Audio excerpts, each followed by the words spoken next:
Magandang araw po sa inyong lahat mga kababayan at welcome back dito po sa PNR. At ito nga mga kababayan, kakasuhan na. Di matanggap ang pagkatalo, nag-iyakan. Yan mga kababayan, patungkol po riyan ang ating alamin at bibigyan ng komento ngayong araw na ito. Pero bago pong lahat, kung bago ka pa lang at di pa po nakapag-subscribe sa ating munting channel, please don't forget to subscribe at palike na rin po ng video ito. Maraming salamat po. Ito na nga, simulan na po natin to. Sawala ang bayan ko sa magnanakaw na tao.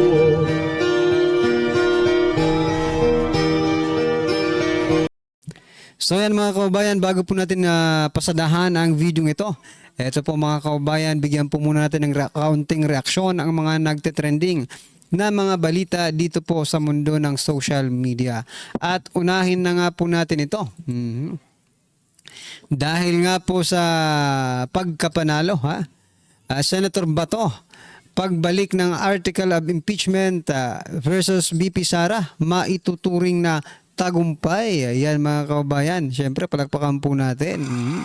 Maituturing na victory o tagumpay ang inaprobahang motion na ibalik ang article of impeachment laban kay BP Sara Duterte ayon kay Senador Bato de la Rosa. Syempre, tagumpay yan para sa ating mga supporters, pero para doon po sa mga hindi sumusuporta sa mga Duterte ay eto, nag-iyakan po sila at kanya-kanya po ng tahol mga kababayan. Pero bago po natin basahin yung mga naging statement ng mga talagang kritiko ni Vice President Sara Duterte. Ito muna mga kababayan. Ito po yung sinasabi nating kakasuhan. Ito po mga karibin natin, House Panel 6 graph plunder raps versus BP Sara officials. The House of Representatives adopted on Tuesday a committee report recommending the filing of charges of plunder, technical malversation, bribery, and corruption against Vice President Sara Duterte and her subordinates in connection with the alleged misuse of her 612.2 million in confidential funds. Patawa talaga itong mga kababayan. Hindi lang napagbigyan. Sa bagay. Ganun din eh. Kasi itong kung ano man ang magiging nila dito, magiging ebidensya, maaaring yun din po ang gamitin nila doon sa impeachment trial na yan. Di ba? Kaya mas maganda na dalhin mismo doon sa korte nang mapatunayan at maisampal dito sa mga pagmumukha ng House of Representatives. Na sila po ay mga sinungaling. Isipin mo, Vice President Sara Duterte, kakasuhan ng plunder, technical malversation, bribery, at corruption mga kababayan. Hindi lang po si Vice President Sara Duterte but also yung mga kanyang mga subordinates mga kababayan. Patawa talaga to. Ayaw tanggapin ang kanilang pagkatalo. Hindi po nagtagumpay yung kanilang impeachment complaint. Eto, pupunta sila, diretso sila sa korte mga kababayan para kasuhan si Vice President Sara Duterte. Ang problema dito, magtatagumpay kaya kayo? Yan po mga kababayan, ano po inyong masasabi dyan? At eto, pasadahan din po natin ito. Sinasabi po ng ex-Comelec chair on OBP case, remanded to House. Binalik kasi sa kanila. Hindi po dinismiss. Ito, klaruhin lang po natin mga kababayan. Ang impeachment trial po ni Vice President Sara Duterte hindi po dismiss. Ito po ay ibinalik lamang kung saan po ito nanggaling. At yan nga po ay ibinalik sa House of Representatives. Sabi po dito ng isang Comelec chair, ex-Comelec chair, sabi niya po, ito po ay magkukos ng public losses. Bakit kaya? Ito po ang balita mula po sa Daily Tribune. 1 hour ago, ngayon po yan mga kababayan. June 11, yan, kasi marami pong nagtatanong kung anong date yan. June 11 mga kababayan, Daily Tribune, 1 hour ago. 12:35 ng hapon na, di ba? Former Commission on Election COMELEC Chairperson Attorney Christian Munsod said it is the Filipino people who are the losers after the articles of impeachment against BP Sara. Duterte were returned to the House of Representatives. Nako, saan naman banda ang pagkatalo ng taong bayan dyan? Sa bagay, ito rin naisip ko, talagang talo tayo dito mga kababayan sapagkat may kumbaga may investment ito at gamit po ang pera ng taong bayan, kaban ng bayan natin no. Bakit? Doon po sa pagpirma ng impeachment complaint na ito, mga kababayan, hindi po lingid sa ating kaalaman that there are some congressmen na umamin kung bakit sila pumirma doon. At maybe yun po, pera ng taong bayan ang nawala. Oo. Ngayon, for example lang but I think hindi na po. Siguro magpapapirma pa ng impeachment complaint kung gaganapin man ito sa 20th Congress sapagkat sabi po ni Senator Alan Peter Cayetano isi-certified na lang daw or isi-certify na lang yung impeachment complaint, no? Ngayon, kung for example lang naman magpapapirma pa ulit sila para sa impeachment complaint na ito, mga kababayan, lugi talaga ang taong bayan kasi biruin mo, kaban ng bayan ang ginagamit nila. 'Di ba? Para ito, kumbaga frame up. para frame up bang tawag diyan, yung 'di ba? You have something na pwede mo silang makontrol. Hindi anyway, kung ano man ang tawag diyan, frame up yata no? Ano po ang inyong masasabi diyan, mga kababayan? Ayaw talagang tumigil nitong mga hinayutak na ito. Eto, pakinggan nyo po hindi pa pala to, ito. Hulihin na natin si Senator Padilla. Ito muna. Si De Lima muna, mga kababayan. Gigil sa Senado. Harap-harapan tayong niloloko. Yan po ang sabi ni De Lima, mga kababayan. Ayaw tumanggap ng pagkatalo si De Lima. Eto nga lang, no? Para sana naging patas ang labanan, mga kababayan. Bakit kaya hindi tumakbo bilang senador si De Lima? Alam niya po kasi na konti lang ang boto na makukuha niya, di ba? Kaya nga representative lang siya tumakbo. Kasi sa representative, kailangan po ng 63 yata, no? Correct me if I'm wrong, 63 representatives, no? Nakalusot. Kasi kahit konti lang ang boto mo, pag umabot ka sa 63, pwede ka nang maging representatives, di ba? Ano pong yung masasabi dyan? Gigil daw gigil si De Lima. At eto si Jokno nagsalita rin, mga kababayan. Nag-iyakan na po sila. Sabi po ni Jokno dito, iniiba nila yung rules. Gumagawa sila ng rules habang nakaupo sila, habang bilang impeachment court yan, mga kababayan. Ito lang masasabi natin dito sa dalawang ito. Kaya Jokno at De Lima. No? Kasi kayo naman po ay mga nanalo, di ba? Nanalo kayo ng mga representatives, no? Pero wag niyo pong kakalimutan na mas mataas po sa inyo ang Senado. You don't have the right, para kayo po ay diktahan ninyo ang Senado kung ano po ang gagawin nila, di ba? Mga representative po kayo lang po kayo.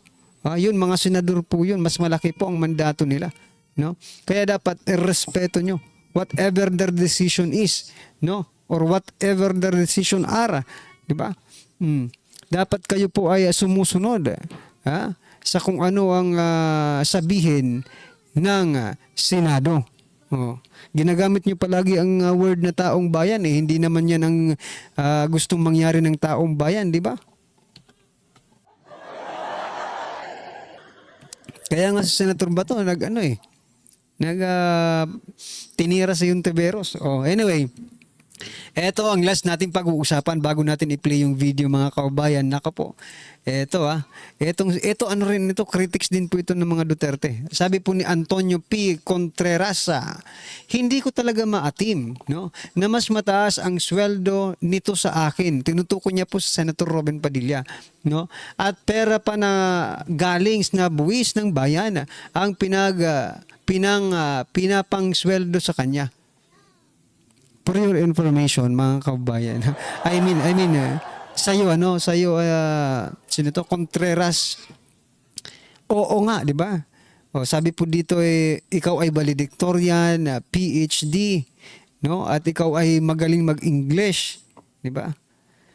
Oh. Pero bakit hindi ka magsenador ka? Di ba? Pera lang talagang habol ng ito no? Buti lang hindi tumakmong. Kasi tingnan nyo mga kababayan ito. Si Robin Padilla po, Senator Robin Padilla, may pinag-aralan po ito Graduate po ito ng criminology mga kababayan. Correct me if I'm wrong mga karibyo natin, pero narinig ko po sa kanya ang kursong criminology. So, hindi naman ibig sabihin na hindi ka magaling mag-English ay hindi mo naiintindihan ng batas. Di ba? Ngayon, comparing, ikaw tinitira mo si Antonio P. Contreras. Professor yata ang inayutak na ito mga kababayan O yan. Ayan. Professor yata ito Ito masasabi ko sa iyo, sir, no?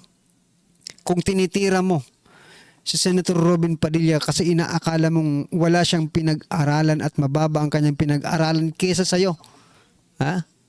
Kung tinitira mo si Senator Robin Padilla, maging consistent ka sa sinasabi mo. No? Wag lang si Senator Robin Padilla kasi kung ito sinasabi po nung nakaraang kampanya ng presidential. Si PBBM nga hindi nakagraduate no? Buti nga si Senator Robin Padilla, palakpakan po natin, nakagraduate po ng criminology. Ngayon, kung tinitira mo ng tinitira, dahil ba hindi magaling yung tao mag-English? Si PBBM, kahit hindi graduate, magaling mag-English. Sumasaludo ka na. Diba? What I'm trying to point out here mga kababayan, wag naman ganun. No? Kung gusto nyong baguhin, na wala ng mga undergraduate, mga hindi abogado, mga walang alam sa batas. Walang alam sa batas na maging opisyal ang ating bansa. Baguhin nyo, repasuhin nyo ang konstitusyon. Maging ang presidential position, di ba? Kailangan may pinag-aralan. Di ba? Huwag nyo pong isi-single out si Senator Robin Padilla. Kasi marami po ang masasaktan yan. Marami ring supporters ito Senator Robin Padilla. At saka wala sa hulog yung sinasabi mong sweldo na yan. Di ba? Sweldo lang pala ang pinuputok ng butsi mo. Di ba? Bakit kung nagrereklamo ka sa sweldo mo? Di ba? Maghanap ka ng trabaho na mas mataas pa sa sweldo ng isang senador or presidente. Huwag mong para kasing, di ba? Hindi yung tak na professor ito. Anyway, mga kababayan, no, nadadala lang tayo kasi syempre, hindi rin tayo, wala tayong mataas na pinag-aralan na graduate ng law, no? Pero at least nakagraduate lang din tayo. Tama-tama lang, no? Kaya masakit, no? Kasi hindi mo alam, Antonio P. Contreras, kung anong pinagdaanan ng isang estudyante, yung normal student lang para lang sila makagraduate, no? Basahin ko ulit yung niya Hindi ko talaga maatim na mas mataas ang sweldo sa akin at pera na nanggaling sa buwis ng bayan ang pinangsweldo sa kanya, no? Hindi mo nga nabanggit ang pinag-aralan pero yun po yung pinupoint niya dito no? Isang isang hamak na artista, kumbaga. Anyway, ngayon lang ako kumampi sa artista dito sa isyung ito mga kababayan. Pero noon, di ba? Alam niyo yan, yung mga nanonood dito sa channel natin na ayaw po natin ng politikong artista. Pero ngayon, ipinagtatanggol ko ito mga kababayan sa Senator Robin Padilla sapagkat mali rin naman itong hinayutak na Contreras na ito. Di ba? Ibinoto yan ng taong bayan. Kung gusto mo, magsenador ka rin. Wag kang tawag dyan. Wag kang epal yan mga kababayan. Anyway, eto mga kababayan, pakinggan po natin at bigyan natin ng reaksyon ang video ito. Eto na po. Magandang Magandang araw sa inyong lahat. Uy, Alright, naku po, magandang matindi nangyari araw kanina din sa po. impeachment, ha?